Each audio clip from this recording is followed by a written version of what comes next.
In this video, we are going to discuss fixed points and linearization. Okay, the topic fixed points and linearization. If you remember, we have already discussed a technique called linearization for 1D flow. Okay, so that we have used, the technique which we have used is to classify the given fixed point or equilibrium point, right? So there what we have done is we linearize the function near to the fixed point, okay, and we will identify whether the slope of that function near to that fixed point is positive or negative, and based on that result we were able to classify whether the fixed point is stable or unstable, right?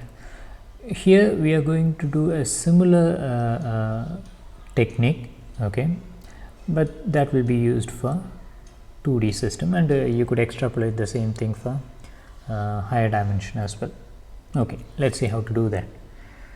So this is the general form of the equation, right? So two functions are given, x, which is a function of x and y, where x and y are the state variables.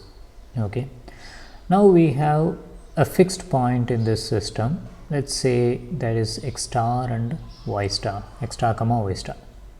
Okay, so at x star comma y star, this function will vanish as well as this function will vanish. Okay, now at that fixed point I'm going to take a small window, okay, and then I'm going to approximate how the system is going to behave. Okay, so that's what we are going to do. And how are we going to do? By introducing a parameter u, okay, and v, and here we introduce the parameter u such that it's slightly deviated from this fixed point along the x direction. So that's what u, and the deviation in y along the from the fixed point along y from the fixed point is v. Okay, now we are going to write this equation in terms of u and v. Okay, and then as we have done in 1D system, we'll expand it using Taylor series, and then we'll chop out the higher order polynomials in order to linearize it. Okay, so that's what we are going to do. Let's see how to do that. So now this is our u, and if I take a time derivative, then u becomes u dot, x becomes x dot, but x star is a fixed one, right? So it's not going to change, so it will get vanish. So u dot is equal to x dot. Okay, so in the place of x dot I could put u dot, and here in the place of x I could put x star plus u, and in the place of y I could put y star plus v. Okay, this definition. Okay, now let me use Taylor expansion, and if I do that, I will get this one and some higher order terms. Okay, and in this expression we know what is f of x star comma y star, which is 0 because x star comma y star is a fixed point. Okay, so therefore this term will get vanished, and the rest of the thing will be this one. Okay, now if I do the same for this equation, I will get this form of v dot. Okay, now instead of looking at how x dot and y dot is varying, I will be going to look only how u and v are varying. Okay, so now what we are going to do is, so this thing and this thing are the linear term. Okay, and these things are the higher order term, so we are going to omit those higher order terms.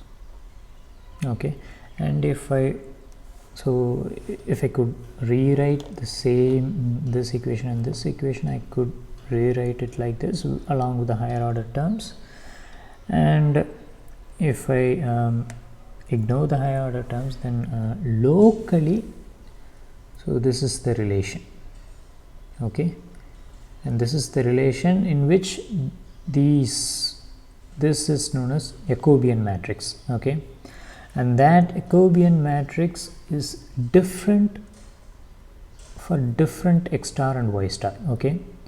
So this depends on at which point I am locally linearizing it, okay. So since we are interested to know the behavior of a fixed point, so at that fixed point I have to evaluate what is this A matrix, okay, fine. So right now we have the A matrix, and then finally, yeah, I have, by ignoring this quadratic term, I have this form. Now what I'm going to do is I'm going to treat this as a linear system locally, okay, and then if it's going to be a linear system, we know how to classify the fixed points, right? So that's all we are going to do. So we are going to from A matrix we are going to calculate what is the trace and determinant, and once we know what is the trace and determinant, I hope you remember, let me